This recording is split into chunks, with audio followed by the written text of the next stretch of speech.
যেখানেই মেলা শুরু হয় সেখানেই আমরা উপস্থিত হয়ে যাই, কারণ আমার বাচ্চারা মেলায় গিয়ে রাইডারে চড়তে ভীষণ পছন্দ করে। তাই আবারও চলে এসেছি ঢাকার গাজীপুরে। হ্যালো এভরিওয়ান, আসসালামু আলাইকুম। আশা করছি সবাই অনেক অনেক বেশি ভালো আছেন। আমিও আমার ফ্যামিলি নিয়ে আলহামদুলিল্লাহ অনেক ভালো আছি। যেহেতু গাজীপুরেই চলে এসেছি আর এখানে একটা মেলা হচ্ছে, তো আমিও চলে যাচ্ছি সেই মেলা। আর মেলাটা হচ্ছে গাজীপুরের ভবানীপুরে। একটা সময় এখানে অনেক সময় পার করেছি জীবনের, আর সেইখানে আবারও ফিরে এলাম বেড়ানোর জন্য। তাই চলে যাচ্ছি মেলার মাঠে। তো এটা হচ্ছে ভবানীপুর বাজার থেকে সাফারি পার্কে যাওয়ার যে রোডটা, ঠিক সেই রোডটাই। এই যে একটু সামনে এসেই এই মেইন রোডের পাশেই মেলাটা বসেছে। আর এখানে হরেক রকমের জিনিস দেখা যাচ্ছে, মানুষেরও প্রচুর ভিড় ছিল।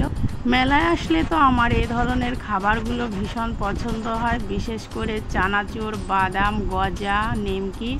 এগুলো খাবার দেখলে অনেকটা লোভনীয় মনে হয়। আর বাসায় তো আসলে এগুলো সবসময় তৈরি করা হয় না, এই জন্য তো প্যাকেট ভর্তি করে আমরা বাসাতেও নিয়ে যাই। এছাড়াও মেলাতে তো হরেক রকম খেলনা থাকবেই, আর আমিও দেখতে পাচ্ছি বিভিন্ন ধরনের খেলনা। আসলে এইসব খেলনা আমার কিন্তু কিনতে মোটেই পছন্দ না, কিন্তু আমার ছেলে দেখলে ভীষণ বায়না ধরে। মাটিরও হরেক রকম জিনিস আছে এখানে, দেখতেই পাচ্ছেন। ওই যে ব্যাংক, পাটা পোতা, বেলুন, যাই হোক কসমেটিকের অভাব নেই চারপাশে। আর মানুষের ভিড় জমেছে কসমেটিকের প্রতি। আর এখন তো কসমেটিকের পাগল বললেই চলে, মেয়েরা বিশেষ করে। রং বেরঙের চুড়ি দেখলে মন ভরে যায়, আর এই চুড়িগুলো তো কিনতে ইচ্ছা করবেই, যেহেতু মেশিন বলে একটা কথা আছে। তো চুড়ি আমি বেশি পরি না, যার কারণে আমার বেশি একটা কেনাও হয় না। তবে কিছু কিছু সময় কিনতে হয়, না কিনলেও নয়। যাই হোক, আজকের মেলায় আমার কেনাকাটা বেশি একটা ছিল না, খুবই কম সীমিত ছিল। এবারে চলে যাচ্ছি রাইডারের কাছে। আর দেখতেই পাচ্ছেন, তবে এখানে রাইডারের মূল্য কিন্তু খুব কম ছিল আমাদের যশোরের তুলনায়।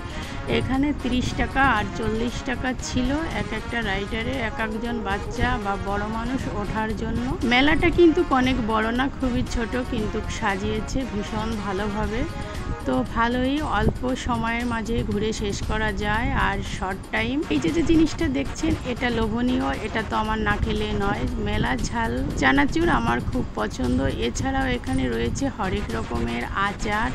তো এসেই মেলাটা পেয়ে গিয়েছি, আর ভীষণ ভালো লাগলো মেলায় এসে। আশা করছি আপনাদের কাছেও আমার এই ভিডিওটা ভালো লাগবে। আমার এরকম ভিডিও দেখতে চাইলে অবশ্যই আমাকে বেশি বেশি সাপোর্ট করবেন এবং চ্যানেলটি সাবস্ক্রাইব করে পাশে থাকবেন। পেজ থেকে দেখলে পেজটি ফলো করবেন। তো আপনারা সকলে ভালো থাকবেন, সুস্থ থাকবেন। আপনাদের সুস্থতা কামনা করে আজকের মতো বিদায় নিচ্ছি। আসসালামু আলাইকুম।